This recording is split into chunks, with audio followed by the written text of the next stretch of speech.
Hi guys, 7TFU here, and I'm reviewing... No, I'm not going to do a review this time. I'm going to talk about the one thing that kind of ticked me off when watching the Goosebumps movie. Now, I know what you guys are thinking. You saw the Goosebumps movie? How was it? How was it? I can tell you this. It was good. And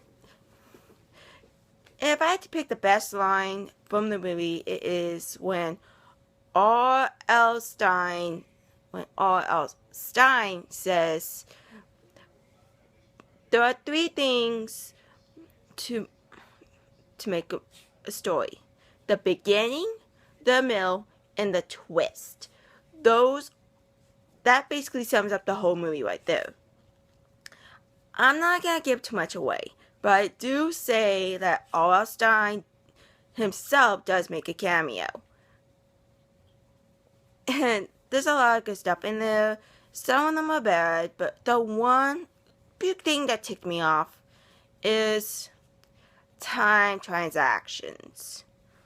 Okay, I'm sure what you guys are thinking. Time transaction? What is she talking about? Okay. Let me give you a good example. I'm sure a lot of you guys are familiar with Disney's movie Bambi. The scene after when Bambi's mom is supposedly killed and Bambi is orphaned, only to be taken by his father, and we see him walking off into the shadows of the cold night of winter.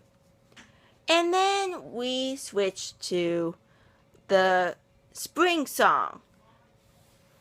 Let's sing a little spring song. Da, da, da. Okay, two things that kind of ticked me off there. Because one was I was sad, and then they made it into a happy moment. But what this proved was timing. But when we watch the movie later on, we see that Bambi is grown up, and he has a set of antlers. But there are two sets of horns on them. For those who basically have studied or have a little bit of knowledge of male deers, I will tell you this. Each little horn represents a year.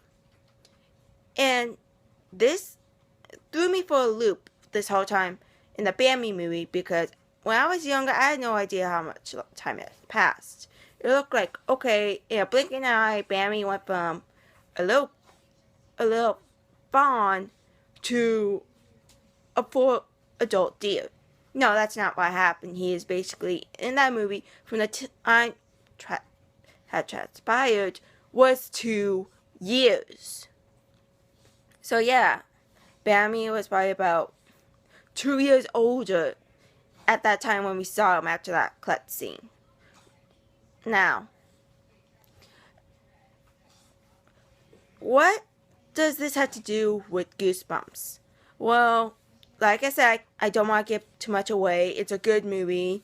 We have the main character, Zach, who... I swear, you know what? Almost this Goosebumps movie is like a drinking game. And I'll probably put down another link in my next video about the several things that R.L. Stine likes to put in his books are common. So, keep an eye out for that one. But right now, I'm going to point out the biggest transaction is the ending. Let me explain. I'm sure a lot of you guys seen the movies or have basically read the books to the point. There's all this damage that's caused to the environment that the heroes are in. However, then from the climax to the ending of the film, this is what happens. This is a small spoiler, so I'm not going to ruin everything. The town is in disarray. The monsters are already back in the book. I'm not going to say how. But the monsters are locked away, and the heroes are mourning for the things that they have lost within their attack, or aka Slappy's revenge. What happens next transpires that pisses me off is how much time has passed. They don't tell us. how much time has been passed. They don't tell us how much things is going, but it is terrible. And okay, it's just bad.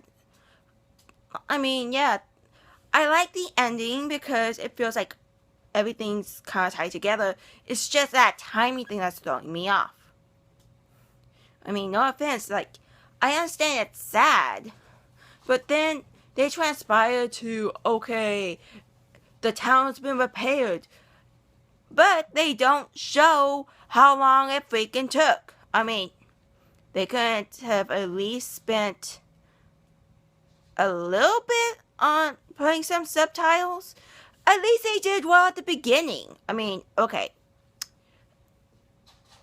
It was mentioned by the kid's mom that, okay, it was when they got to town, it was like Monday, and that Friday was supposed to be the school dance. Later on, after a good couple of minutes, we cut to what's supposed to be Friday night, and it just that. The mom brings it up. She's like, well, it's Friday. I gotta go so you gotta watch my kid. And I'm like, okay, so that's good. They're actually doing good timing here. But they don't do this here. That is the one thing that kind of threw me off. What do you guys think? Do you think that is a certain scene in the movie that just throws you off? That I know it's a small nitpick, but it's bugging me out. And I'm not talking about the big mantis from the movie. See you then, and I hope to hear from you guys' opinions.